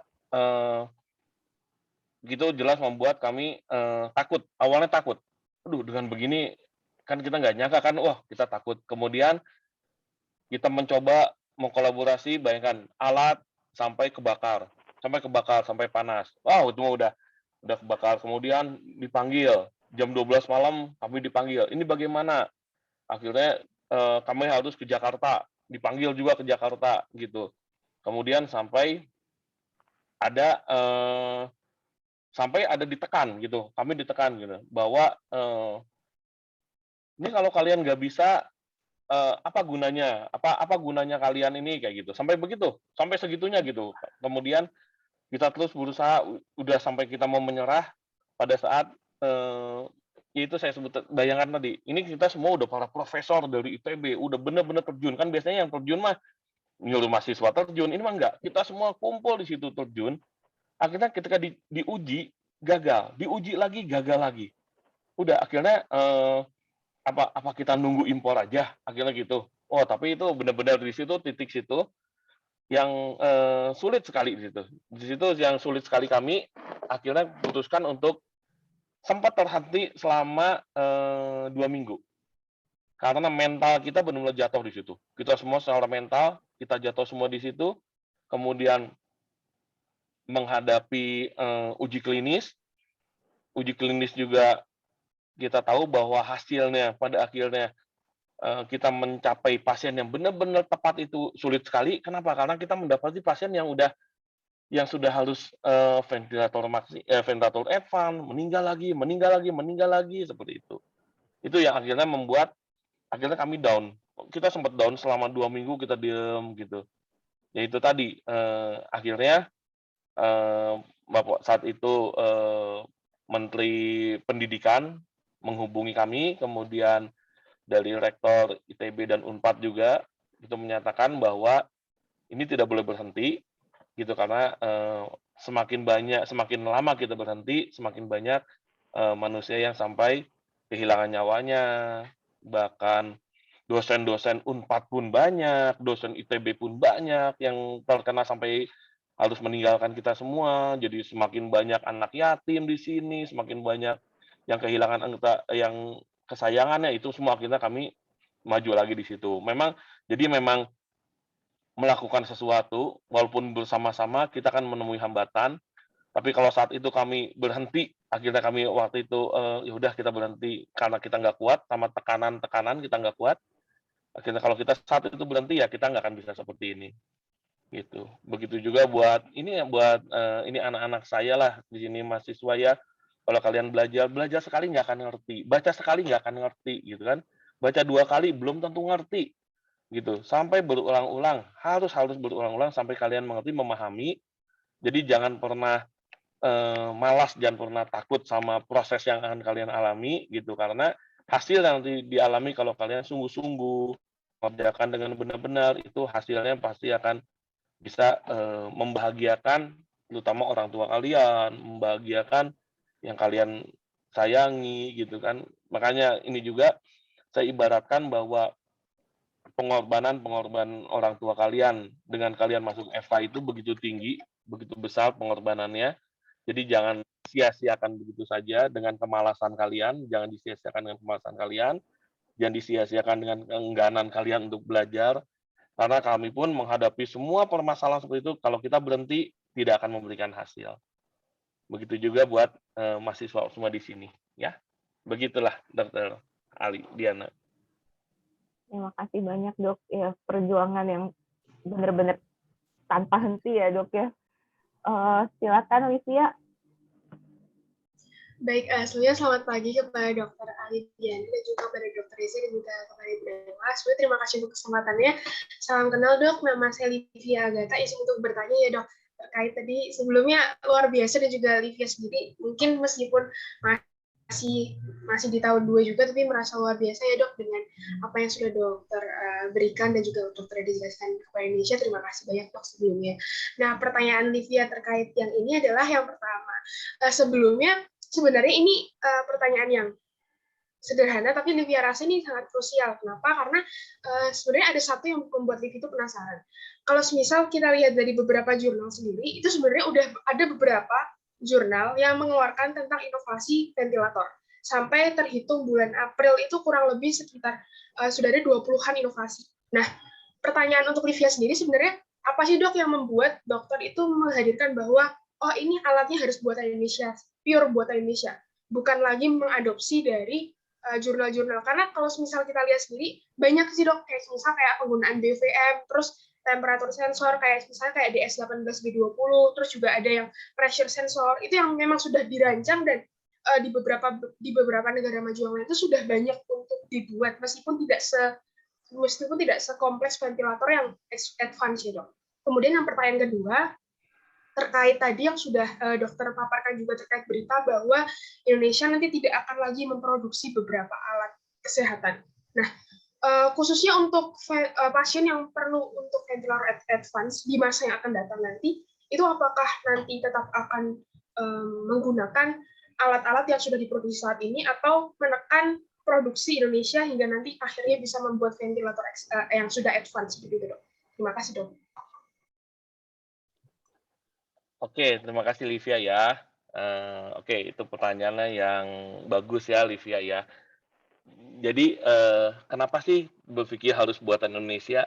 Yang sebutan itu tadi Livia, yang kami hadapi ternyata ketika kita mau mengimpor tidak diberikan. Jadi negara itu tidak mau, jadi kita minta ke Amerika nggak dikasih. Kita minta ke Eropa, Jerman nggak dikasih. Kita beli ke Cina nggak dikasih. Kita beli ke Jepang nggak dikasih. Ke India pun nggak dikasih. Mereka tidak mau ngasih. Kenapa? Karena mereka memikirkan bangsanya sendiri. Gitu. Jadi mereka mikir bangsa sendiri dan itu suatu hal kewajaran. Begitupun kita, kalau kita melihat seperti ini, kita pun tidak akan mengekspor sebelum kita bisa menolong bangsa sendiri. Itulah, jadi mirisnya saat itu adalah kenapa kita mikir bahwa ini harus buatan Indonesia, harus punya kita, karena itu yang namanya kita mempunyai ketahanan kesehatan nasional. Jadi kita harus punya, ketika menghadapi suatu gelombang, kita nggak tahu, ini nanti kita akan menghadapi seperti ini lagi, ya kan kita nggak tahu. Ya, nah ketika kita menghadapi seperti ini lagi, kita sudah mampu untuk berdiri di atas kaki kita sendiri. Jadi kita nggak usah meminta orang lain gitu kan, nggak usah. Nah itulah kenapa diminta hal seperti ini. Nah itu. Ya, nah yang kedua itu untuk masalah ventilator advance sampai sekarang Kak terus berbuat. Jadi terus membuat, bahkan baru kemarin ventilator advance itu di ACC. Kebetulan saya ini diangkat untuk meng-ACC atau tidak meng-ACC ventilator buatan Indonesia. Nah, akhirnya saya pada saat baru sekitar sebulanan lah, saya ke UGM, dipanggil ke UGM, mereka membuat yang ventilator advance. Nah, itu tadi, kenapa saat itu kami tidak memutuskan ventilator advance? Karena lama. Ventilator advance itu kan lama, buatnya lama gitu kan. Sekarang kan kita udah pandemi udah menurun gitu kan. Sekarang itu sehingga baru jadi alatnya. Nah, saat itu makanya kami tidak putuskan seperti itu. Tapi kami sendiri sekarang masih terus. Kita juga sekarang sedang membuat jenis-jenis yang lainnya. Gitu. Jadi ke depannya kita akan bisa memakai ventilator yang advance yang punya kita sendiri. Jadi itu yang sekarang yang dari UGM baru saya loloskan kemarin sekitar ya sebulan lalu lah. Itu sudah ada gitu, tapi belum masuk ke industrialisasi. Itu saya hadapi tadi, kita masih berhadapan sama suatu dead valley, suatu penelitian tadi, masih menghadapi itu gitu kan. Nah itu jadi kedepannya tetap kita akan terus pada akhirnya apa yang bisa kita produksi, kita sendiri yang produksi, seperti itu Livia ya. Baik, terima kasih banyak dok. Mungkin boleh izin bertanya terkait tadi dok. Sebenarnya untuk pertanyaan pertama Livia itu lebih ke bukan produknya sih dok, tapi ide-ide yang sudah dalam bentuk paper yang memang sudah dihasilkan oleh mungkin peneliti-peneliti dari luar negeri yang sudah terpublikasikan, ada di NCBI, kemudian di PubMed dan lain sebagainya. Itu sebenarnya sudah kalau yang dari hasil yang Livia cari itu sebenarnya terhitung sampai bulan tersebut itu sebenarnya sudah ada dok. Tapi kenapa Dr. Reza itu masih membuat yang pure secara inovasi, bahkan dari alat-alat itu juga menggunakan apa yang secara inovasi itu dari Indonesia? Itu kenapa dok kalau boleh tahu? Ya, karena ini kita dalam membuat sesuatu ini mampu laksana apa tidak, gitu. Nah kalau kita melihat yang itu banyak hal-hal yang tidak mampu laksana gitu. Nah itu tadi kembali lagi ke yang saya sebutkan tadi bahwa ada kebutuhan lokal, kearifan lokal segala macam. Jadi banyak sekali hasil-hasil yang ide-ide yang seperti itu, tapi tidak mampu laksana di kita. Nah, ketika tidak mampu laksana di Indonesia, hasil akhirnya hanya sebagai sebuah paper aja, ya nggak? Nah, tapi akhirnya apa ya? Kita kan harus mampu laksana. Nah, akhirnya yang kita buat yang mampu laksana di kita. Makanya itu terdapatlah sampai 4 paten. Sekarang itu masih kita lakukan, masih ada sekitar 5 paten lagi yang sedang kita patenkan. Gitu. Nah, kenapa jadi paten? Karena memang tidak bisa di tempat lain kayak gini. Kita memakai botol, bayangkan. Kita memakai botol. Selama ini orang tidak berpikir memakai botol. Akhirnya udah kita pakai botol. Untuk apa? Untuk membuat tekanannya kita dari botol gitu kan. Kenapa? Karena kalau kita membeli alat mesinnya, itu mesinnya aja harganya sampai 200 juta. Sedangkan botol, kita beli botol yang beli cuma nggak nyampe 50.000 itu yang kita gunakan. Nah, jadi itulah. Jadi yang kita gunakan adalah yang mana yang mampu laksana di kita. Seperti itu. Ya, Livia. Baik, terima kasih banyak atas jawabannya, Dr. Reza. Terima kasih juga, Dr. Ali. Oke. Terima kasih Olivia, terima kasih Dr. Esa. Selanjutnya Muhammad Dinan Dewangnya, semoga silahkan. Ya, terima kasih. Dok. Jadi izin bertanya, ini tentang yang value of death tadi, Dok. Nah, karena inovasi ini kan kita inginnya itu super affordable sehingga bisa bermanfaat ke masyarakat banyak begitu. Nah, karena affordable ini kan nanti profit marginnya itu sedikit. Nah, bagaimana sih bisa kayak menggait supaya bisa ke industrialisasi karena profit marginnya itu sedikit. Oke. Ya, terima kasih. Nah, ini memang salah satu tantangan kita. Nah, jadi gini, kalau kamu ingin tahu ternyata gitu ya, ternyata harga yang dijual di luaran itu sekitar 300 juta, 400 juta gitu kan. Ternyata harga produksi itu cuma 20 juta. Nah, itu yang terjadi gitu. Nah, akhirnya apa? Nah, ketika sudah sampai ini yang di PHCI, yang diproduksi oleh si PHCI, ya, dia itu ngasih harga sekitar 75 sampai 80 juta. Nah, ngasih harga segitu. Itu kan jadi kebayang kan, memang ada profit marginnya di situ gitu. Sedangkan harga yang kalau kita mengimpor, itu harganya sampai 200 300. Nah, itulah makanya kenapa kalau kita membuat sesuatu yang dalam negeri, ternyata bisa hasilnya lebih, ya bisa saya katakan lebih bagus, karena ini produk impor, produk ekspor ya, udah kualitas ekspor. Gitu, sampai bayangkan perusahaan Jepang sampai meminta kepada kita, meminta lisensi-lisensi kepada kita untuk mereka yang memproduksi. Gitu. Nah, ternyata pas saya pun banyak belajar di sini. Saya pun kaget ternyata, ternyata barang-barang yang segini itu dijualnya tuh luar biasa sekali kayak gitu ya. Jadi tetap ada. Memang pada akhirnya yang produsennya itulah nantinya akan memikirkan tentang harga-harga itu. Memang tidak mungkin lah akhirnya dijual dengan harga produksi gitu, nggak mungkin. Tapi ternyata dengan harga keuntungan yang sudah 3 kali lipat pun itu udah jauh lebih murah dari tempat yang lain. Bayangkan sampai 1/3 lebih murah, tapi margin keuntungannya sudah tinggi juga. Nah itu, ya. Jadi itu yang memang itu saya belajar dari situ. Saya banyak sekali belajar dari kejadian-kejadian di sini. Oke, ya. Terima kasih, Dok. Terima kasih. Ada lagi pertanyaan?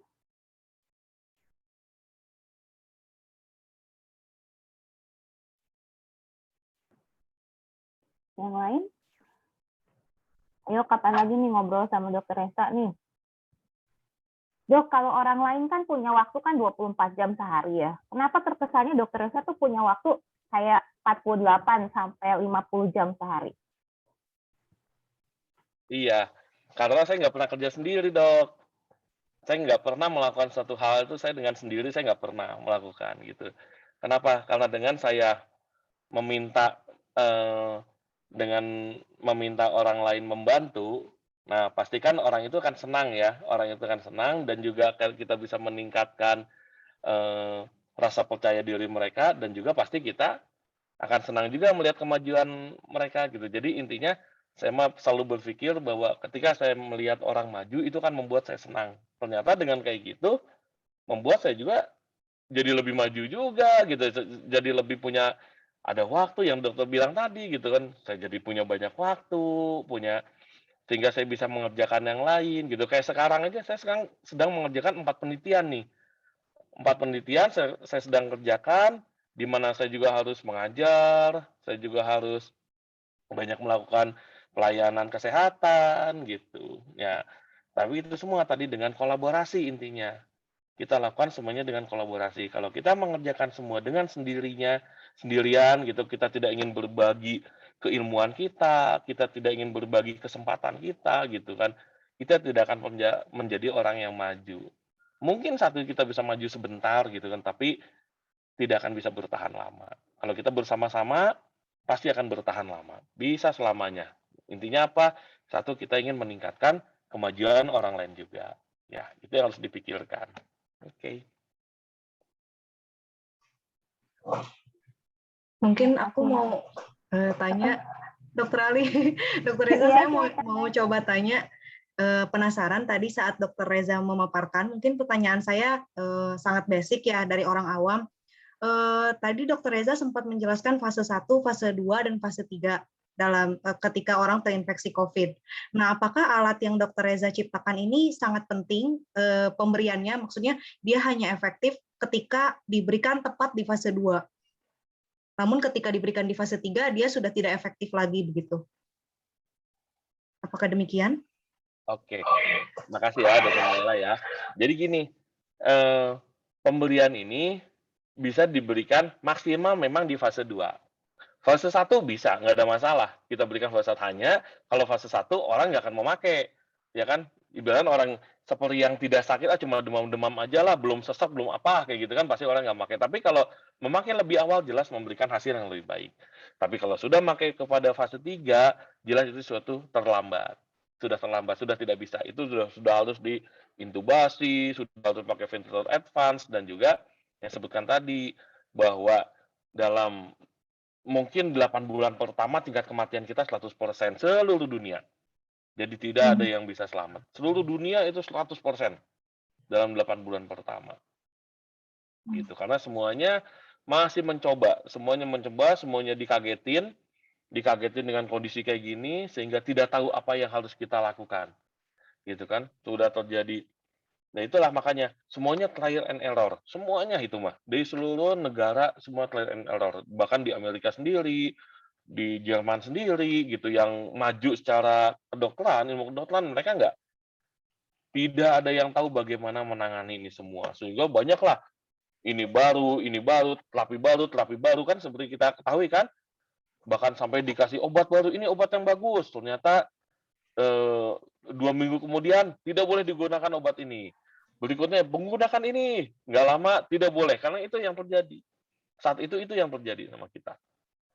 Nah gitu ya, akhirnya ya yang kita lihat, kalau misalnya sudah terlambat, kita menggunakan alatnya jelas tidak bisa, ya harus yang advance lagi. Oke. Baik, terima kasih banyak Dok. Sama-sama Dok. Terima kasih. Kristiana Leni, silakan. Oke, baik. Selamat pagi, dokter. Perkenalkan nama saya Kristiana Leni. Saya ingin menanyakan, dok, terkait sebenarnya kan kalau pembuatan alat gitu, dok, secara masif.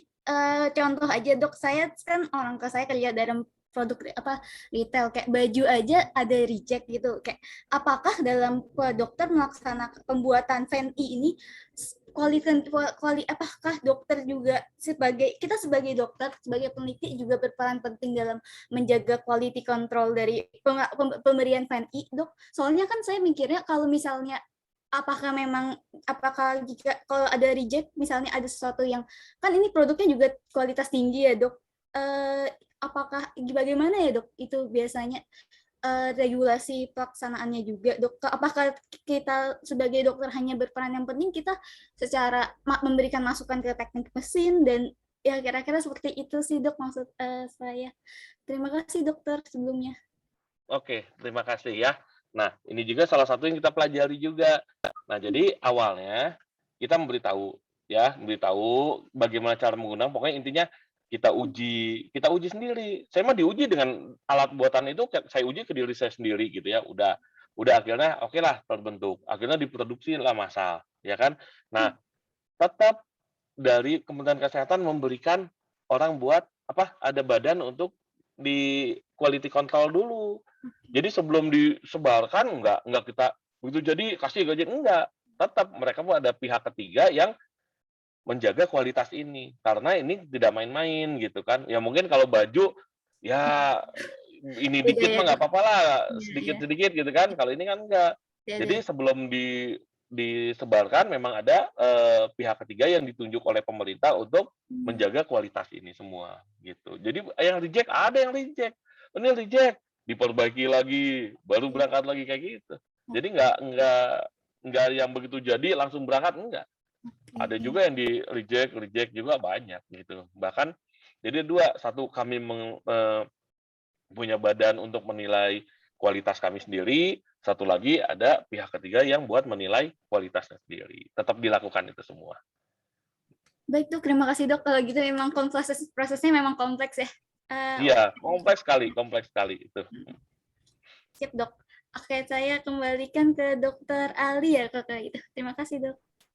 Terima kasih. Silakan, Tara. Baik, terima kasih atas waktunya, Dokter. Perkenalkan, nama saya Tara Marina, dan saya ingin bertanya, tadi saya tertarik tentang kolaborasi, Dok. Jadi, di kolaborasi itu ada bagian pemerintah ya, Dok. Dan kalau saya lihat sendiri, si PEP dan ventilator ini memang urgensinya tinggi, apalagi ketika pandemi. Sampai Pak Jokowi juga bilang bahwa kepepet semua juga pasti bisa. Nah, pertanyaan dari saya, Dok, bagaimana prospek inovasi alat kesehatan sendiri di Indonesia? Apakah 94% yang masih diimpor tadi, yang mungkin urgensinya nggak terlalu tinggi di era pandemi ini, akan mendapatkan banyak dukungan gitu, Dok, dari pemerintah? Ya, intinya gitu, Dok. Intinya, walaupun nggak terlalu urgent, apakah pemerintah sendiri akan mendukung anak-anak bangsa untuk menghasilkan inovasi sendiri seperti itu, Dokter? Terima kasih. Oke, terima kasih ya. Tara ya, bagus sekali ya. Jadi kamu udah berpikir sama seperti pemerintah berpikir gitu ya. Nah, jadi gini, yang dilakukan sekarang pemerintah adalah terus membuat peraturan-peraturan baru untuk tidak boleh mengimpor alat. Ini yang baru kemarin, sekarang udah nambah lagi. Sampai 200-an lebih alat untuk tidak boleh mengimpor. Gitu. Jadi udah lihat, pemerintah lihat lagi nih, kita kan semua terbangun dari ini semua. Jadi selama ini tidak ada yang tahu bahwa sampai 94% alat kita itu mengimpor. Nggak ada yang sadar, nggak ada yang ngeh. Nggak ngeh aja itu mah udah aja. Kita biasa, udah sakit sembuh gitu kan. Udah. Ternyata dengan keadaan kayak gini, tersadarlah pemerintah, tersadarlah kita semua, bukan pemerintah, semua kita tersadar bahwa kita harus mengerjakan ini semua sendiri. Nah, pemerintah sangat membantu. Membantunya apa? Dengan regulasi-regulasi yang diberikan oleh pemerintah. Sampai sekarang terus meregulasikan bahwa tidak boleh mengimpor ini, tidak boleh mengimpor ini. Nah, itu terus berpanjang. Jadi kan, kita ketika, keluar alat baru yang jenisnya berbeda, misalnya, buat infusan aja. Dianggap mampu, kita bisa memproduksi banyak, lah, buatlah pemerintah. Melarang impor alat ini. Gitu. Lihat, ini mampu produksi, siap produksi banyak, dilihat melarang impor. Nah, ketika udah itu terjadi, itu terus terjadi sampai sekarang terus. Ya kita harapin pada akhirnya ya sampai justru kebalikannya. 90% kita lokal, 10% kita impor. Itu harapannya nantinya. Ya, bahkan dari harapan pemerintah seperti itu juga. Bayangin tadi sampai kita bisa meng-save 300 triliun dalam setahun kalau kita bisa membuat alat ini dalam negeri sendiri. Kayak gitu. Ya. Baik, Dokter. Terima kasih atas jawabannya. Oke, sama-sama. Nggak kerasa ya udah 1,5 jam ya, Dokter Diana ya?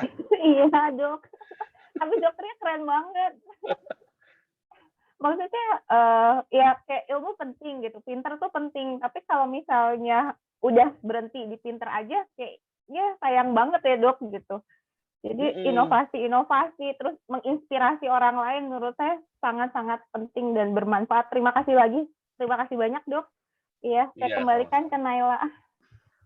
Ya, terima kasih banyak Dr. Ali, terima kasih banyak Dr. Reza. Betul sudah 1,5 jam tepat diskusi kita kali ini. Mungkin akan segera saya akhiri, namun sebelum saya akhiri, sekali lagi saya akan berterima kasih kepada Dr. Reza. Terima kasih banyak atas waktu dan kesempatannya mau berbagi dengan kita semua. Semoga teman-teman mahasiswa lain bisa memetik apa-apa saja yang tadi disampaikan oleh Dr. Reza jadi sebuah hikmah dan pelajaran yang berharga untuk kedepannya. Baik, terima kasih. Akan saya tutup. Wassalamualaikum warahmatullahi wabarakatuh. Waalaikumsalam. Waalaikumsalam warahmatullahi Waalaikumsalam wabarakatuh. warahmatullahi Terima kasih wabarakatuh. dokter. Selamat pagi. Terima kasih, Dok. Terima kasih dokter. Makasih Diana, makasih Naila.